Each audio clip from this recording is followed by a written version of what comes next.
তামাম পৃথিবীর মানুষেরা যে যা পেয়ে আনন্দে আছে, সবচাইতে বড় আনন্দের বিষয় আল্লাহর কাছে যারা কোরআন পেয়েছে। এইটা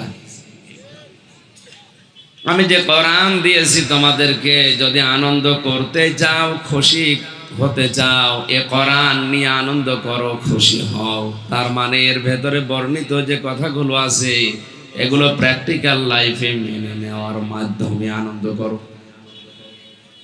আজকের এই অনুষ্ঠান এটা শিক্ষামূলক। নবীজি জানিয়েছেন, খায়রুকুম মান তাআল্লামাল কুরআন ওয়া আল্লামা।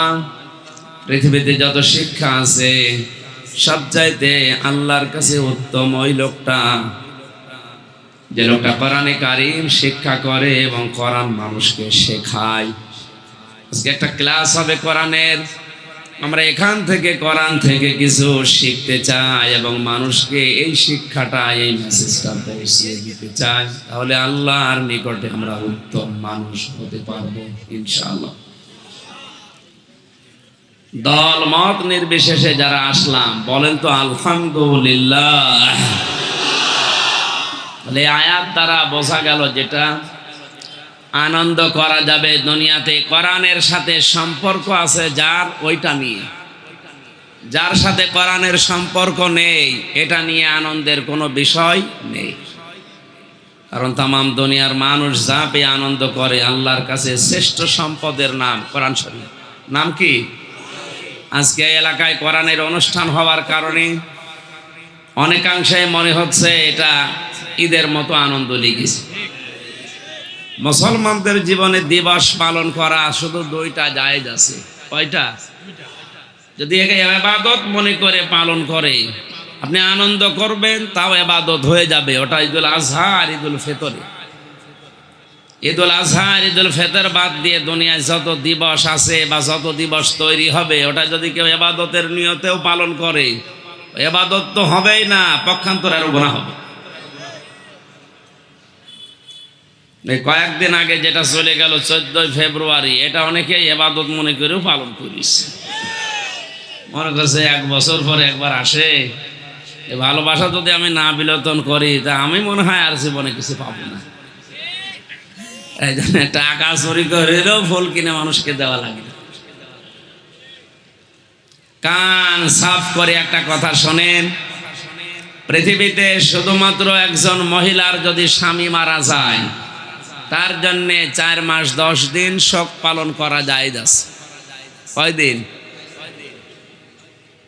এছাড়া দুনিয়ায় যত আপনজন মরুক না কেন, সে যদি আপনার বাবাও হয়, আপনার পীর বাবাও হয়, আপনার যত বড় নেতা হোক, ও মারা গেলে সর্বোচ্চ শোক পালন করা যাবে, কান্নাকাটি 3 দিন। কয়দিন? 3 দিনের উপরে যদি কেউ শোক পালন করে, তাহলে ওইটা আর শোক থাকবে না, শক হয়ে যাবে। কথা বুঝতেছে? এই জন্য আজকের এই দিবসের সাথে কোরআনের এই অনুষ্ঠানের সাথে সম্পর্ক আছে আল্লাহর কোরআনের। কিসের বলেন তো? এই জন্য আমরা আর কিছু না পাই, অন্ত আনন্দ করছি কোরআনের কারণে। নবীজি জানিয়েছেন, কোরআনের একটা অক্ষর যদি কেউ তেলাওয়াত করে 10টা নেকি হয়। কোন শব্দ যদি কেউ বোঝার জন্য চেষ্টা করে, 500 রাকাত নফল নামাজের সওয়াব হয়। আমাদের জীবনের যে ইবাদত বন্দেগীর হাল হকিকত আমরা দেখতে পাচ্ছি, আমার তো ধারণা অধিকাংশ জনই কবুল হওয়ার সম্ভাবনা কম। খালি এই ফজিলতপূর্ণ হাদিসগুলো অন্তত মেনেও যদি কিছু পাওয়া যেত, 500 রাকাত নফল নামাজ যেটা কবুল হয়ে গেছে, এরকম নামাজের সওয়াব পাওয়া যাবে। কিন্তু যাদের জীবনে ফরজ আছে, তাদের ও ফরজ নামাজই পড়ে না, 500 কেন 2000 রাকাত নফল নামাজের সওয়াব দিয়ে লাভ হবে। এ মাহফিলটা করার কারণে আমার মনে হয় অনেকে এখনো পর্যন্ত ফরজ নামাজ আসর পড়েনি, ও মাগরিবও পড়বে না, এই সিদ্ধান্ত নিয়ে আসছে। ও বলছে ঠিক।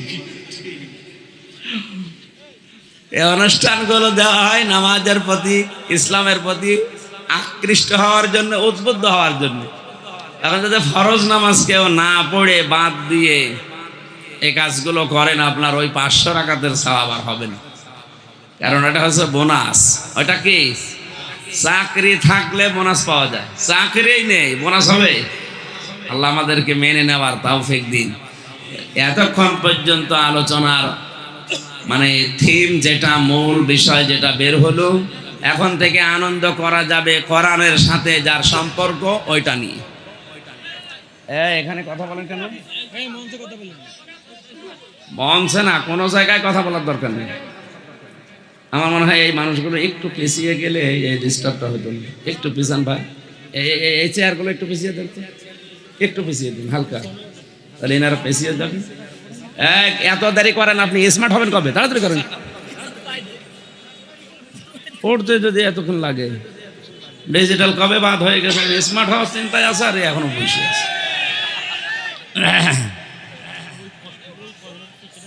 এই ছেলে, বললাম না একটু পিছান। এ ভাই আপনি আর একটু পিছান তো, জানতেন আর একটু পিছান। আর এরকম ডিস্টার্ব করলে কি দেখবেন কি? আমি কি পরিমণি? কোর্টে যাওয়ার সময় মাঝে মাঝে দেখা হইত, তো ওইভাবে তো আর তাকানো যায় না। তাকালেও সমস্যা, না তাকালেও হবে। বলবে যে হুজুরের মনে হয় কিছু নেই, আবার তাকালে আরেকজন মহা ঝামেলায় আছে। তাহলে কয় মিনিটে কি বুঝলাম? এখন থেকে মরণ পর্যন্ত আমাদের আনন্দ হবে, উল্লাস হবে কোরআনের সাথে যার সম্পর্ক আছে ওই জিনিস নিয়ে। যদি কোনো দিবসের সম্পর্ক কোরআনের সাথে, ওই দিবসে আপনি আনন্দ করবেন। যার সম্পর্ক কোরআনের সাথে নেই, ওটা যদি বিয়ে অনুষ্ঠানও হয়, ওই অনুষ্ঠানও আনন্দ করা যায়। আমাদের দেশে বিয়ে শুরুই হচ্ছে হারাম কাজ দিয়ে, আর বাকি শেষ কথা তো বলা যাচ্ছে না। মেয়ে দেখতে যাওয়া জায়েজ আছে, যে বিয়ে করবে তার জন্য। অধিকাংশ বিয়েতে মেয়ের বাবা, ছেলের বাবা যায়, নাই দুলা ভাই যায়। এই কথা বলেন না কেন? এই যে পর্দা একটা ফরজ বিধান, সম্মানিতা মা বোনারা এবং অভিভাবক যারা আছেন, আমাদের পারিবারিক জীবনে, সামাজিক জীবনে এটা আমরা নিজেরা শুরু করি। যেহেতু এই দেশে পর্দার আইন রাষ্ট্রীয়ভাবে নেই, আপনি না মানলেও হয়তো আপনাকে কেউ কিছু বলবে না, কিন্তু ধরার একজন আছে। বলেন বলেন, ওনার ভয়টা অন্তত অন্তরে নিয়ে নামাজ যেভাবে ফরজ মনে করে পড়েন, পর্দাটা ওইভাবে ফরজ মনে করে পড়বেন। মেয়ে দেখতে এসে যদি ছেলের বাবা আর দুলা ভাই আসে, এদের সামনে যাওয়া জায়েজ আছে। সুতরাং যে নিয়ম নীতিগুলো আমাদের এলাকায় চলছে, এটা বাদ দেওয়া লাগবে। এটা ইসলাম নয়। মেয়ের চুল খুলে দেখা, হ্যাঁ ওটা দেখতে পারবে শুধুমাত্র যে বিয়ে করবে সে। তার বাদ দিয়ে আপনি দুলা ভাইকে দেখাচ্ছেন, আপনার বাবাকে দিয়ে দেখাচ্ছেন, শেষ পর্যন্ত আপনার বাদ দিয়ে যদি আপনার বাবা বিয়ে করে ফেলে, বউ বলার দূরের কথা, সেটা মা বলা লাগবে। ইসলামের বাইরে যখনই যাবেন ঝামেলায় পড়বেন। আইন কাম যারা করছেন এলাকাতে, টাকা পয়সা উপায় করছেন, রাস্তাটা ঠিক রাখেন ভাই। আপনি মনে করছেন 5 কোটি টাকার মালিক হয়ে গেলাম এক বছরে, আমি শান্তিতে আছি? না, জীবনও না। আপনার যাতে বড় বড় লোকের সাথে আমি মিশে দেখিছি। আপনি কয় টাকা কামাই করেন এক বছরে? এদেশে আকিস গ্রুপের ওপর তো অন্তত এখন আর 2 জন ছাড়া আর কেউ নেই। তাদের সাথে আমি ছিলাম, আমি দেখেছি। তাহলে টাকা পয়সা থাকলে শান্তি হয় না। কোরআনে কারীম জানিয়েছে, ওমান আরাদান যিকরি ফাইন্না লাহু মাঈশাতান দানকা ওয়া নাহশুরুহু ইয়াওমাল কিয়ামাতি আ'মা। সূরা তাহা 16 নাম্বার পারা 19 নাম্বার পৃষ্ঠা 13 নাম্বার লাইনের 124 নাম্বার আয়াতে আছে। ফি জিলালিল কোরআন মুফাসসির সৈয়দ কুতুব লিখেছেন, আল্লাহর বিধান বাদ দিয়ে, আল্লাহর আইন বাদ দিয়ে কেউ যদি দুনিয়ায় টাকা পয়সা কামাই করে, ওইটা তার জন্য হবে গজব। চর্ম চোখে হয়তো মনে হবে অনেক কিছুর মালিক হয়ে গেছে, গাড়ি বাড়ি নারী সম্পদের মালিক, সম্মানও মানুষ করে। কোরআনের আইন বাদ দিয়ে, আল্লাহর নিয়ম নীতি বাদ দিয়ে যে পথে আপনি উপায় করছেন, সত্যি কথা বলছি, আপনাকে মানুষ মন থেকে জীবনও মেনে নেবে না। সামনাসামনি হয়তো ভয়ে ডরে বিভিন্ন কায়দায় আপনাকে সম্মান দেবে, পেছনে গেলে বলবে আল্লাহ ও মরে না কেন। একটু খোঁজ নিয়ে দেখেন, হাজ্জাজ বিন ইউসুফ নামে একটা লোকের জীবনী পড়েছিলাম। লোকটা এত জুলুম করেছে মানুষের ওপরে, লোকজন তাকে নামই দিয়েছে জালিম বাদশাহ। পেয়াদারা এসে বলছে, আপনার জন্য তো বাইরে যেতে পারি না, মানুষ শুধু আপনাকে গালি দেয়। গালি কে দেয় আমি দেখবো। নিজের সুরত সিরতকে পাল্টিয়ে ছদ্মবেশ নিয়ে রাস্তায় চলছে। হঠাৎ করে একজন লোকের সাথে দেখা, ডাক দিয়ে বলে, এই বেটা বাদশাহ হাজ্জাজ বিন ইউসুফ, লোকটা কেমন? হ্যাঁ, আর নাম পাইলেন না, জালেম, জালেমের বাদশা জালেম। 2-3 বার জালেম শব্দ শুনে ওর মেজাজ গেছে খারাপ হয়ে। ডাক দিয়ে বলে, বেটা আমার চেনো? বলছে না, আমি সেই যে দেখো আমি হাইসে হাজ্জাজ বিন ইউসুফ। লোকটা চিন্তা করছে আমার তো মাথা থাকবে না, কি বললাম কার সামনে? বুদ্ধি করে বলছে, বাদশাহ আমারে চেনেন? না, আমি ওই গ্রামের এই লোক যার মাসে 2 দিন মাথা খারাপ হয়, আজকে তার পয়লা দিন। তুই পাগল, 2 দিন মাথা খারাপ হয় মাসে, আজকে তার পয়লা দিন, তার মানে আর একদিন হবে। তোর কথা শোনার দরকার নেই, যা। পাগল বলে বেঁচে গেল না, বাসার কথা ছিল। সামনাসামনি আপনারে হাত তুলতে যে ঠ্যাং তুলে সালাম দেয়, পেছনে যে একটু খোঁজ নেন, 10 হাত দূরে গিয়ে বলবে আল্লাহ শয়তানকে নিতে পারো না। এই যে দঙ্কা শব্দের ব্যাখ্যায় আমি পড়েছি, শুধুমাত্র মানুষের কাছে ঘৃণিত হয়েই লোকটা যায় না, ওর জীবনকে আল্লাহ সংকীর্ণ করে দেয়। ওরা উন্নতিতে আসল বরকত যেটা, সেটা আল্লাহ তুলে নেয়। 3 জনের পরিবার চালাতে 15 লক্ষ টাকা মাসে খরচ হচ্ছে, এরপরও অভাব যায় না। অথচ 8 জনের পরিবারে মাত্র 8,000 টাকা দিয়ে পুরা সংসার চলছে ঠিকভাবে। আল্লাহর বিধানের বাইরে যারা সুদ খেয়ে, ঘুষ খেয়ে, এগুলো তো আরে নামই নেই, এখন মানি হয়ে গেছে, স্পিরিট মানি, হাদিয়া হয়ে গেছে, সুদের নাম দিয়েছে, ইন্টারেস্ট, বিভিন্ন নাম দিয়ে আপনি যাই করেন না কেন, মানুষকে হয়তো ধোঁকা দিয়ে বোকা বানাতে পারবেন। সুদের নাম ইন্টারেস্ট পাল্টিয়ে আল্লাহকে ধোঁকা দেওয়া যাবে। এজন্য আপনার থাক বা না থাক দরকার, একবার না খেয়ে থাকবেন, একটু থামেন। আল্লাহর ঘোষণা ছিল নাহশুরুহু ইয়াউমাল কিয়ামাতি আমা। শুধু এতটুকুই শেষ করব না, আমার আইন বাদ দিয়ে, আমার কোরআনের নিয়ম নীতি বাদ দিয়ে কেউ যদি সম্পদ উপার্জন করে, টাকা পয়সা কামাই করে, ওটা তার জন্য জীবনের সবচাইতে বড় ক্ষতি হচ্ছে। ওগুলোর যে ভোগের ব্যবস্থা, ওই ভোগ সে করতে পারবে না। 2 নম্বরে মারা যাওয়ার সময় হারামখোর বেঈমান হয়ে মরবে। আয়াতের শেষ কথা ছিল নাহশুরুহু, তাকে আমি হাসর করাবো, ইয়াউমাল কিয়ামাতি, কিয়ামতের দিন হাসির যখন করব, আমা, সে অন্ধ হয়ে উঠবে। এই আয়াতটা পড়ার পরে আমার মনে হচ্ছে বাংলাদেশে 100 জনের 90 জন কিয়ামতে অন্ধ থাকবে। নামাজ, রোজা, হজ, যাকাত, টুপি, দাড়ি, পাগড়ি সব আছে, অধিকাংশ মানুষের হালাল ইনকাম নেই, সব হারাম হয়ে গেছে। আর কিছু মনেও করে না এটা যে হারাম, আর আনন্দে খায়। কোন হারামকে যদি কেউ হালাল মনে করে খায়, সে সঙ্গে সঙ্গে বেঈমান হয়ে যায়। আর সুদ যারা খাচ্ছে, ঘুষ যারা খাচ্ছে, আমার মনে হয় হারাম মনে করে না, ও মনে করে হাদিয়া। এই কথা বলছে না, বাস টিভি আপনাকে দেওয়াই লাগবে, মনে হচ্ছে টাকা আমার কাছে পাই। আপনি যে অন্ধ হয়ে উঠবেন, একবারও কি বিশ্বাস করেন এই আয়াত যে আমার কিন্তু অন্ধ হয়ে ওঠা লাগবে? আল্লাহ বলেন, লোকটা আমাকে ময়দানে বলবে, ক্বালা রাব্বি লিমা হাশারতানি আ'মা ওয়া ক্বাদ কুনতু বাসীরা। হে আল্লাহ, দুনিয়াতে আমার চোখ ছিল, আমি দেখতে পেতাম, আজকে আমি চক্ষু নেই, আমি তো কিছু দেখতে পাই না, চোখ ভালো করে দাও, একটু আদম নবী দেখবো। বিভিন্ন জায়গায় শুনেছিলাম আদম নবী 60 হাত লম্বা ছিল, 36 হাত মোটা ছিল। এত লম্বা মানুষ দুনিয়া আমি দেখিনি, আমার চোখটা ভালো বানিয়ে দাও, একটু আদম নবীকে দেখি। ধমক দেবেন আল্লাহ, ক্বালা কাযালিকা তাতকা আয়াতুনা ফানাসিতাহা ওয়া কাযালিকাল ইয়াউমা তুনসা। খুব গুরুত্বপূর্ণ জিনিস।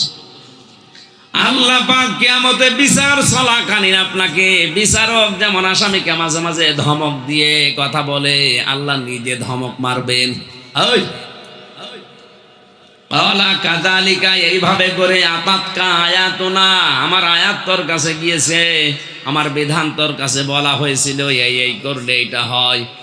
দুনিয়ার ফেরেবে পড়ে যেভাবে ভুলে গিয়েছিলে, আজকের এই কঠিন দিনে আমি আল্লাহ নিজেই তোকে ভুলে গেলাম। এই তাংসার ব্যাখ্যায় আমি তাফসিরে প্রায় 11-12টা তাফসিরের মুফাসসির লিখেছেন। তাংসা কি? এটা আল্লাহ পাক এমন ভোলা ভুলবেন, বিচার চলাকালীন ওই ময়দানে কোটি কোটি মানুষের সামনে আপনাকে সামনেই একা দাঁড় করাবে আল্লাহ। এই ভালো করে বিশ্বাস করুন, কিয়ামতে অনেক মানুষ মনে করে আমার পীরের সাথে আমি স্লোগান দিয়ে উঠবো। কে বলিস আপনাকে? নাহশুরুহু ইয়াউমাল কিয়ামাতি আমা, কিয়ামতে আপনি অন্ধ হয়ে উঠবেন। শুধু এতটুকুই আল্লাহ শেষ করেননি, ওয়াকুল্লুহুম আতিহি ইয়াউমাল কিয়ামাতি ফারদা, নারী হোক আর পুরুষ হোক, কিয়ামতে প্রতিটি মানুষ আল্লাহর সামনে দাঁড়াবে স্রেফ একা একা। এখানে যারা বসে আছে প্রত্যেকেই একা একা দাঁড়াবে। আপনি নিজের দিকে তাকিয়ে এবার ভাবেন যে আমার এই 50, 60, 70 বছর বয়স, এখনই যদি চোখ বন্ধ হয়ে যায়, তামাম দুনিয়া বিক্রি করলেও কেউ চোখ খোলাতে পারবে না। এক কথা বলছেন এখন? আপনি এখন ভাবেন এই মাহফিলে বসে যে আমি মারা গেছি, তামাম দুনিয়া বিক্রি করে দিলাম, আমার জীবনটা কেউ ফেরত দিতে পারবে? মারা গেছি, আল্লাহ পাক যদি বলেন আমি তোকে একা একা দাঁড় করাবো কিয়ামতে, শুধু দাঁড় করাবেই না, 5টা প্রশ্ন সঠিকভাবে আপনাকে জবাব দেওয়া লাগবে। প্রথম নাম্বারে বলবে, একটা হায়াত আমি দিয়েছিলাম তোকে নিয়ামত হিসাবে, বল ওই 70 বছরের হায়াত কি করলি? 70 বছর শুধু না, আমি একা একা থাকলে হাদিসটা নিয়ে ভাবি, আল্লাহ পাক নিজের সামনে যদি আমারে দাঁড় করিয়ে বলে, হামজা বল তোর এই 33 বছর জীবনে কি করলি? 33 বছর লাগবে না, শুধু যদি বলে 2024 সালের জানুয়ারি মাসের 31 তারিখ পর্যন্ত তোরে মাফ করে দিয়েছি, যা, তোর কিছু বলা লাগবে না। শুধু ফেব্রুয়ারির 1 থেকে 18, 19, এই 19 দিনের হিসাব দে। বলেন তো আমার যে অবস্থা, এই 19 দিনের হিসাব সঠিকভাবে দেওয়া সম্ভব? আপনারা পারবেন? হ্যাঁ,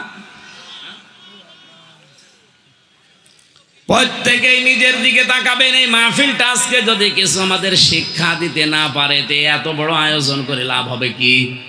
আপনি মনে করেন আমি দাঁড়িয়ে আছি মহান মালিকের সামনে, আল্লাহ যে তাংসা দিয়েছেন কেন জানেন? আল্লাহ পাক ওই সময় বলবেন, বান্দা তুই যে আমার বান্দা ছিলি, তুই যে আমার বান্দি ছিলি, তোর নাম হামজা, তোর নাম ওমর, তোর নাম রাবিয়া, তোর নাম খাদিজা, কোনদিন তোর নাম আমি আমার আল্লাহর এই জবানে উচ্চারণ করব না। বাংলার মুসলমানেরা একটু নিজের দিকে তাকিয়ে, আমলের দিকে তাকিয়ে ভাবেন তো, আল্লাহ পাক যদি ওই সময় বলে, তুই যে আমার বান্দা হামজা, তুই যে রাবিয়া আমার বান্দি, কোনদিন তোর নাম আমি আর মুখে উচ্চারণ করব না, যা ভুলে গেলাম, কি অবস্থা দাঁড়াবে ওই সময়? আপনি নিজের দিকে তাকিয়ে এখনই ভাবেন। এদের আজকে থেকে কোরআনের এই অনুষ্ঠানে এসে যদি সিদ্ধান্ত নিতে না পারেন যে যার সাথে কোরআনের সম্পর্ক নেই, ওটা যদি আমার বিয়ের অনুষ্ঠান হয়, ওরকম অনুষ্ঠান আমি করব না, করতেও দেব না। এই কথা বলে রাখেন। আজকের এই মাহফিলের সম্পর্ক যেহেতু কোরআনের সাথে, কিসের সাথে? এই জন্য আমরা আর কিছু না পাই আনন্দে আছি, কারণ পুরাটা এখন আমাদের ইবাদত। সার্কেল এসপি আছে, কত বড় বড় লোক এখানে বসে আছে, কত ব্যস্ত, যাদের এক একটা মিনিট গুরুত্বপূর্ণ সময়ে জনগণের পেছনে কাটে, সব বাদ দিয়ে 1 ঘন্টা কোরআন বোঝার জন্য যারা ব্যয় করছে, আল্লাহ পাকের নবী বলেন পুরাটা আল্লাহ ইবাদত হিসাবে ধরে নেবেন। দরুদ আর সালাম পড়ছি আমাদের নবী মুহাম্মদ রাসূলুল্লাহ সাল্লাল্লাহু আলাইহি ওয়াসাল্লামের প্রতি, যারা আদর্শ পেয়ে আমরা খুশি না বেজার?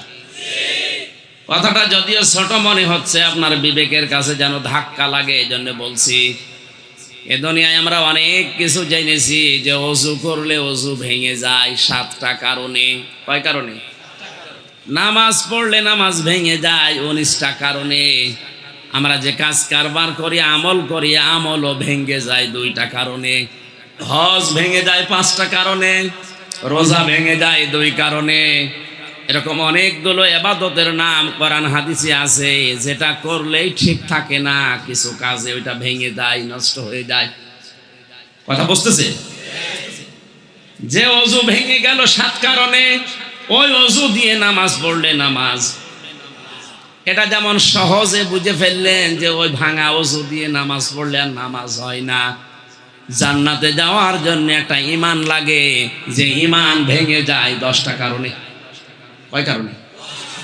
এই 10টা কারণের একটা কারণ যদি কারো ভেতরে পাওয়া যায়, ওর ঈমান আর জান্নাতে যাওয়ার উপযোগী থাকে না, নষ্ট হয়ে গেছে। 10 কারণের প্রথম নাম্বার কারণ হচ্ছে দুনিয়ায় যারা শিরিক করে, ওদের সরাত সিরাত যতই ভালো হোক, ওর ঈমান ভেঙে যায়, নষ্ট হয়ে যায়। ওর ভেতরে আর মুশরিকের ভেতরে কোনো পার্থক্য নেই, যদিও লোকটা নামাজ পড়ে। এইদিকে তাকান। কয়েকদিন আগে চট্টগ্রামে একটা লোক এরকম পাগড়ি মাথায় কলম নিয়ে গিয়ে পীর সাহেবের কাছে বলেছে, হুজুর দোয়া করেন এরা যেন পাশ করে। আপনি কি বুঝলেন এখান থেকে?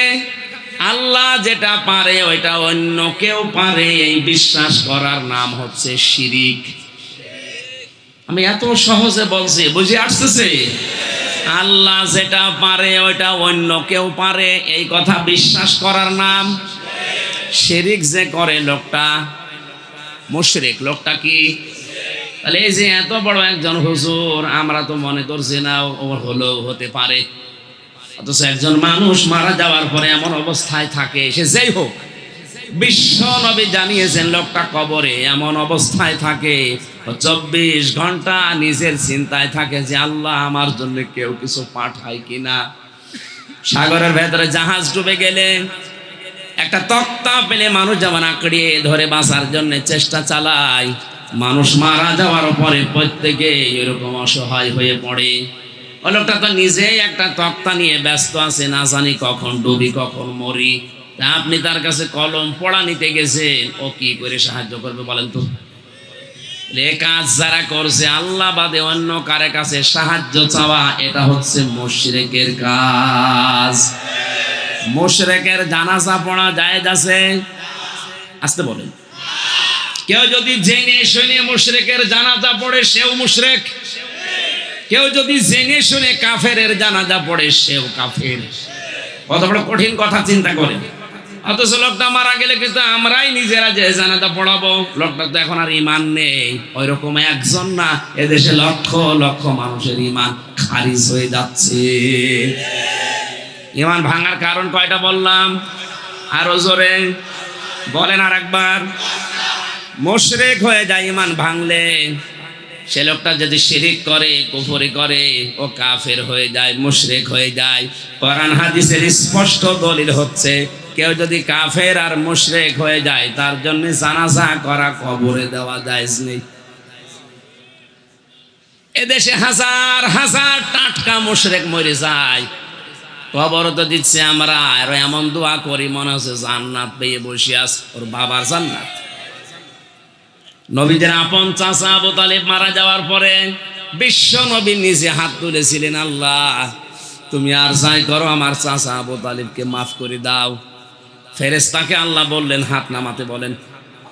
ফেরেশতা জিবরাইল এসে বলেন, হে নবী হাত নামান। কার জন্য হাত তুলেছেন? এই লোকটা আপনার চাচা, আমি জানি।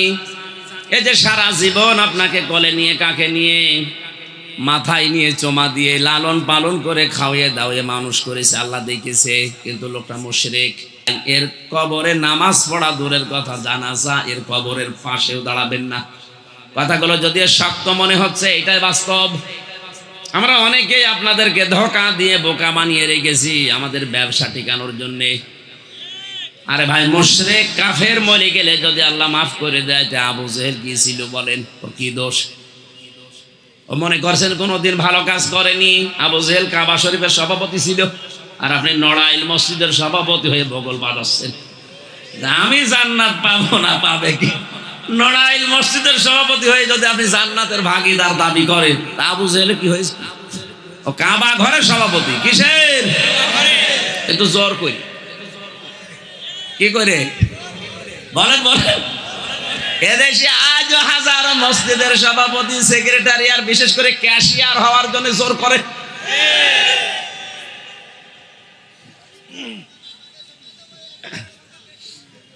আপনাদের সমাজ বলে না, সব জায়গায় একলাই চলছে। আমি যে ইমান ভাঙার কারণ 10টা বলেছিলাম, প্রথমটায় তো সমস্যা হয়ে যাচ্ছে। আল্লাহ পাক ওই সময় কোরআনের সূরা তাওবার 113 নম্বর আয়াতটা নাযিল করেছিলেন। এটা ইবনে কাসিরে পাবেন। মা কানা লিন-নাবিয়্যি ওয়াল্লাযীনা আমানু আইয়াস্তাগফিরু লিল মুশরিকিন ওয়ালাউ কানু উলি কুরবা ইলা আখির আয়াত। আল্লাহ পাক বলেন, হে নবী, কার জন্য হাত তুলেছেন? হাত নামান। আমি এতদিন কোনো দিন আপনার দোয়া ফেরত দিয়েছি না, এমন হয়নি। বিশ্বনবী জীবনে একটা দোয়া শুধু ফেরত পেয়েছিলেন। নড়াইলবাসী বিবেক খাটান, বুদ্ধি খাটান। জীবনে লোকটার 63 বছরে শুধু একটা দোয়া আল্লাহ ফেরত দিয়েছে। চাচা মুশরিক তার জন্য দোয়া করছিল কবরের পাশে দাঁড়িয়ে। বাকি জীবনে আমি কোনোদিন রাহিকুল মাকতুম পুরাটা পড়ে দেখেছি, উনি হাত তুলেছে, মোনাজাতে কবুল হয়নি, এমন একটা ঘটনাও জীবনে নেই। এমনকি বিশ্বনবী জীবনে শুধু মনের ভেতরে যদি কামনা করতেন, আল্লাহ এটা হলে ভালো হতো, সঙ্গে সঙ্গে কবুল হয়ে গেছে। মক্কা থেকে হিজরত করার পর মদিনাতে যাবার পরে তিনি নামাজ পড়েছিলেন বাইতুল মুকাদ্দাসের দিকে মুখ করে 17 মাস। কয় মাস? কাবা শরীফ যদি এই দিকে হয়, এই দিকে মনে করেন কাবা, বাইতুল মুকাদ্দাস এই দিকে, পুরাটা ঘোরা। 1 মাস 2 মাস 17 মাস নামাজ পড়তে পড়তে একদিন আসরের নামাজের সময় মনে করছিলেন, আল্লাহ, সারা জীবন আমি কাবার দিকে মুখ করে নামাজ পড়ি, এ মদিনাতে আসার পরে আমার এখন নামাজ পড়া লাগছে পুরা উল্টা দিকে। রব্বুল আলামিন, তুমি যদি একটু আমারে মনের আকাঙ্ক্ষাটা বুঝতে, আমি যদি কাবার দিকে নামাজ পড়তে পারতাম তাহলে আমার একটু শান্তি বেশি লাগতো। 2 রাকাত নামাজ হয়ে গেছে। শিক্ষিত মানুষেরা কান খাড়া করে মিলান, যারা ধোঁকা দিয়ে বোকা বানায় আপনাদের মিলান। নবীজির 2 রাকাত নামাজ হয়ে গেছে, শুধু আকাশের দিকে একটু তাকিয়েছিলেন। قد نرى تقلب وجهك في السماء فلنولينك قبلة ترضاها فول وجهك شطر المسجد الحرام। নবী, আপনি আকাশের দিকে তাকিয়েছেন নামাজের ভেতরে, আমি বুঝেছি আপনি কি বলতে চান।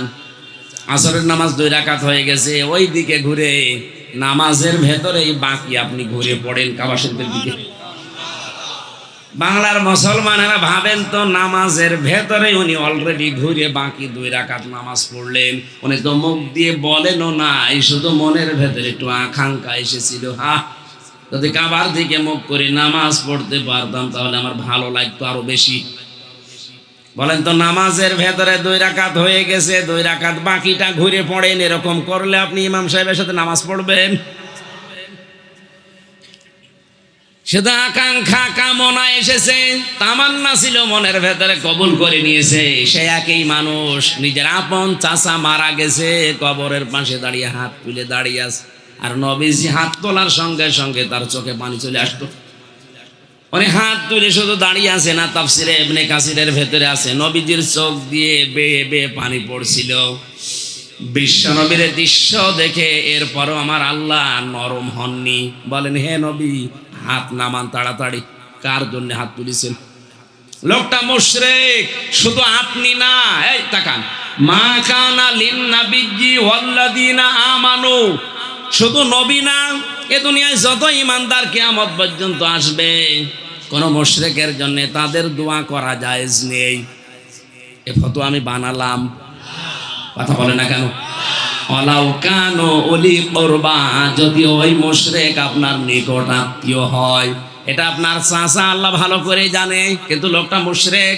কোন কারণে আপনি মুশরিকের জন্য দোয়া করেন আমার কাছে? নবী ইব্রাহিমের দোয়া পর্যন্ত আল্লাহ কবুল করেনি, বাবা মুশরিক। কথা বলেন ঠিক কিনা? আর আমরা ভাড়া করা মাওলানা নিয়ে মুশরিকের জন্য দোয়া করাবো, আল্লাহ কবুল করে নেবে। তে নবীর আপন চাচা কি হয়েছে? তো এই সহজ বিষয় বুঝে আসেন। আপনার ইমানই যদি ভেঙে যায়, নষ্ট হয়ে যায়, আপনি আর যাই করেন এখন থেকে সিদ্ধান্ত নিয়ে যান যে জীবনে যদি একেবারে আমার জীবন শেষ হয়ে যায়, তাও তোদের শিরিক করব না। হ্যাঁ, রাজি আছেন? সিদ্ধান্ত নিয়ে বাড়ি যাবেন। আল্লাহ যেটা পারে ওইটা অন্য কেউ পারে, বলেন পারে? সুতরাং তাবিজ যাদের আছে, এ তাবিজ এখনই খোলা লাগবে। তাহলে ওয়াজ শুনে বাড়ি চলে যাবেন মানে, দেখে তাবিজ আছে কার হাত তোলেন তো। ও এলাকায় এটা চলে না মানে, হ্যাঁ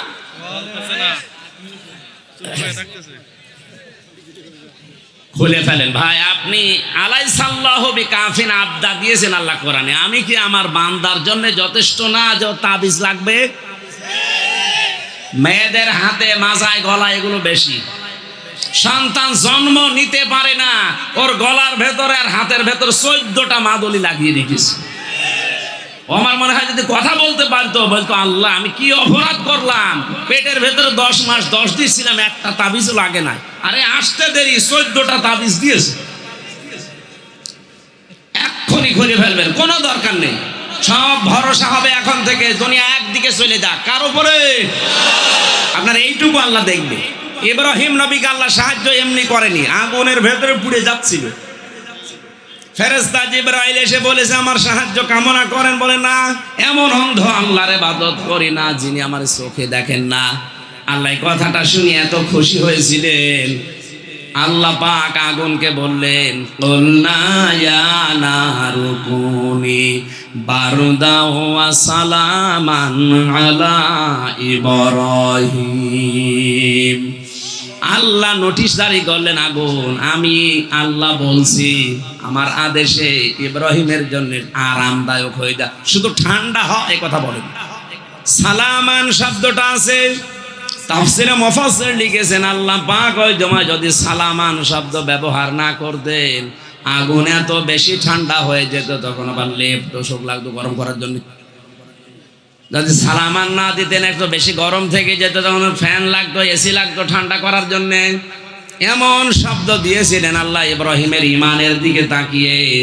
নবী ইব্রাহিম আগুন থেকে 40 দিন পরে বের হওয়ার পরে নাতিরা জিজ্ঞাসা করেছে, দাদা কেমন ছিলেন? বলে দুনিয়ায় আমি যতদিন হায়াত পেয়েছি প্রায় 900 বছরের উপরে। এই 900 বছরে শুধু আরামে শান্তিতে ছিলাম মাত্র 40 দিন। জোরে বলে আল্লাহু আকবার। আগুনের ভেতরেও আল্লাহ শান্তিতে রাখতে পারে তার ইমানের কারণে। আর আমাদের ইমান এমন অবস্থায় গেছে, শান্তি সব আকাশে উড়তেছে। হযরত মুসা আলাইহিস সালাম যখন 3 দিক থেকে ঘেরা, সামনে সমুদ্র, পেছনে ডানে বামে সব ফেরাউনের শত্রু দিয়ে ঘেরা, সাথে যারা ছিল তারা কিন্তু নিরাশ হয়ে গিয়েছিল, না মনে হয় ধরা পড়ে গেলাম। হযরত মুসা নবী এরকম কঠিন পরিস্থিতিতেও বলেছিলেন, কাল্লা, কখনো না, ইন্না রব্বি সায়াহদিন, অবশ্যই আমার রব আমাকে পথ দেখাবে। তার ইমানের শক্তির দিকে তাকান। পেছনের শত্রু, ডানে বামে সব শত্রু, আর সামনে বিশাল সমুদ্র, গেলেই মরা লাগবে। এই কঠিন পরিস্থিতিতে সাথে যারা ছিল সব খেয়ে হারিয়ে ফেলেছে, আর মনে হয় বাঁচা গেল না। হযরত মুসা কঠিন পরিস্থিতিতেও তার ঈমানটা নষ্ট করেননি। তিনি এক বাক্যে বলেছিলেন, কাল্লা, কখনো না, ইন্না রব্বি সায়াহদিন, অবশ্যই আমার আল্লাহ আমাকে পথ দেখাবে। এই যে সিন শব্দটা দিয়েছে আয়াতের মাঝে, সিন সাফা কদ লাম, এরকম 13টা শব্দ আছে আরবি গ্রামারে। কোন বাক্যের আগে যদি সিন আসে, সাফা আসে, কদ আসে, বুঝতে হবে ওটা খুব তাড়াতাড়ি বোঝানোর জন্য ব্যবহার হয়। হযরতে মুসা সাথীদেরকে বললেন সায়াহদিন, শুধু ইয়াহদিন বললে অর্থ হয়ে যেত। সায়াহদিন বলে জানিয়েছেন, অবশ্যই আমার আল্লাহ আমাকে সাহায্য করবে এবং আমার বিশ্বাস এ সাহায্য আসতে বেশি দেরি নেই। এ কথা বলার সঙ্গে সঙ্গে জিবরাইল এসে বলেছে, ওয়াওহাইনা ইলা মূসা আন আলকি আসাকা ফাইদা হিয়া ইলা আখিরি আয়া। হযরত জিবরাইল এসে মুসার কাছে ওহী নাযিল করেছে, মুসা নবী, আপনার হাতে যে লাঠি আছে এইটাই ব্যবহার করেন। বিশাল সমুদ্র লাঠি দিয়ে রাস্তা বানানো যায়, এটা মানুষের কল্পনায় আসে? কোন মানুষ যদি সত্যি আল্লাহর উপরে পাকা ইমানদার হয়ে যায়, একটা খেজুরের ডাল দিয়েও আমার আল্লাহ তরবারির মতো কাজ করাতে পারে। এই জন্য ইমানটা হওয়া লাগবে নির্ভেজাল। আমার ইমান যেন ভেঙে না যায়। ইমান প্রথমে ভেঙে যায় কোন কারণে? শিরিক করলে। বলেন কোন কারণে? এখন একটা একটা করে 10টা বলতে গেলে সময় চলে যাবে। আমি 4 নাম্বারটা একটু গুরুত্বপূর্ণ, এটা বলছি। আছেন তো আপনারা? বুঝতেছেন? 4 নাম্বার ইমান ভাঙার কারণ, বিশ্ব নবীর আদর্শ বাদ দিয়ে পৃথিবীর অন্য কারো আদর্শ পেয়ে যে লোকটা খুশি হয়ে আছে, ওর ইমান ভেঙে গেছে। বাংলাদেশে জরিপ চালাবেন এই আয়াতের উপরে, 100 ভাগের প্রায় 85 জন লোক ফেল করবে। কথা আপনি হয়তো টের পাননি কোন ওজন কথা বললাম। এ দুনিয়াতে যারা বিশ্ব নবীকে বাদ দিয়ে অন্য কারো আদর্শ পেয়ে খুশি থাকবে, ওর ইমান নষ্ট হয়ে গেছে, ভেঙে গেছে। আপনি এবার নিজের দিকে তাকিয়ে বলেন তো, আপনার অবস্থা কোন জায়গায়? না, নেই। কয়েকদিন আগে জরিপ পেয়েছিলাম এ দেশের একটা, সেখানে লেখা পেয়েছি এই দেশের 100 জনের মাত্র 15 জন বিশ্ব নবীকে একমাত্র আদর্শ মনে করে, বিশ্বাস করে চলে। বাকি 85 ভাগ মানুষ সব টানা নানায় আছে।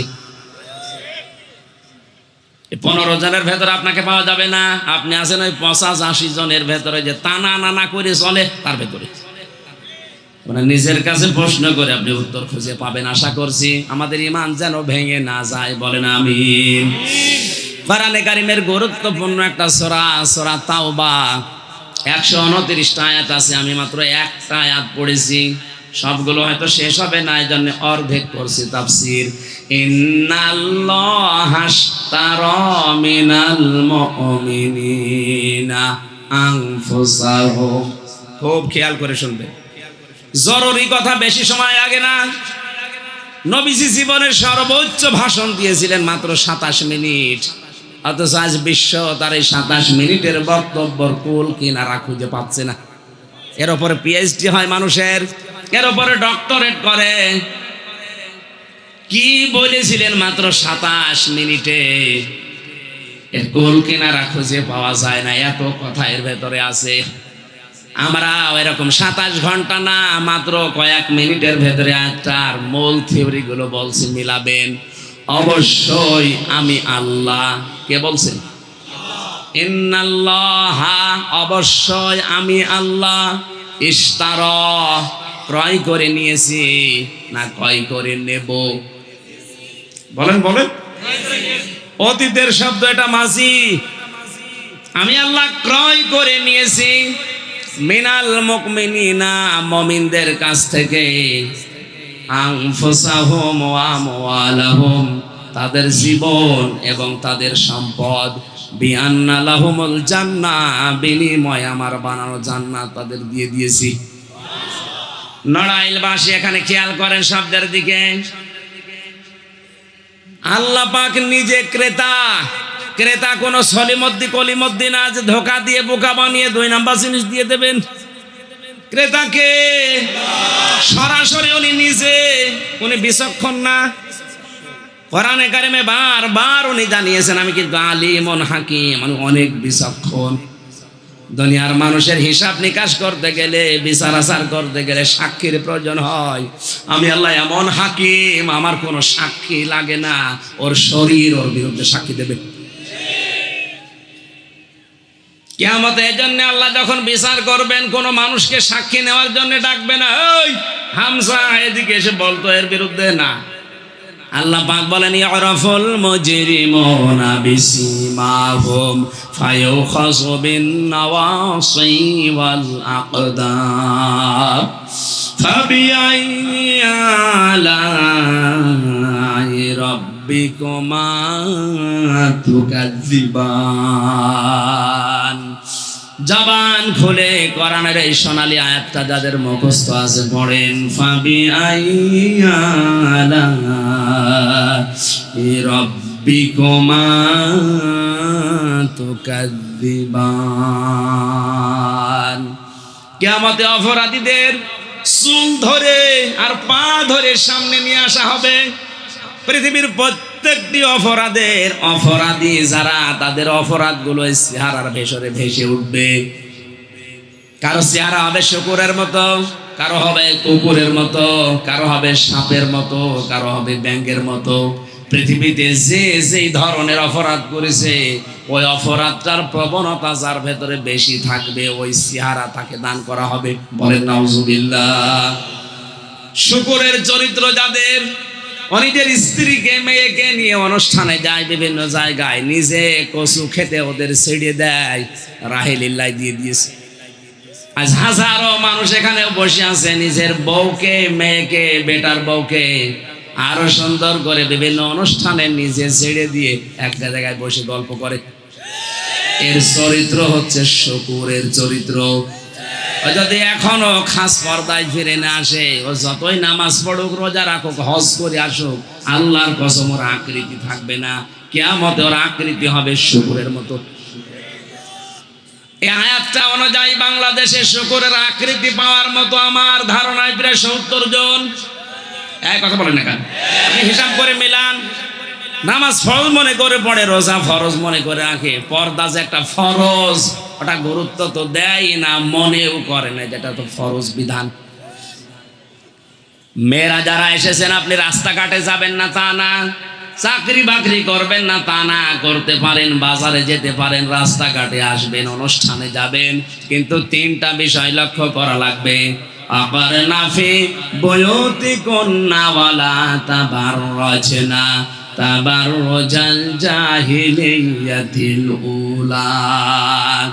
তাফসীরে খাসেন মুফাসসির লিখেছেন, মেয়েরা যখন রাস্তাঘাটে আসে তখন ওরা তাবাররুজ করে বের হয়।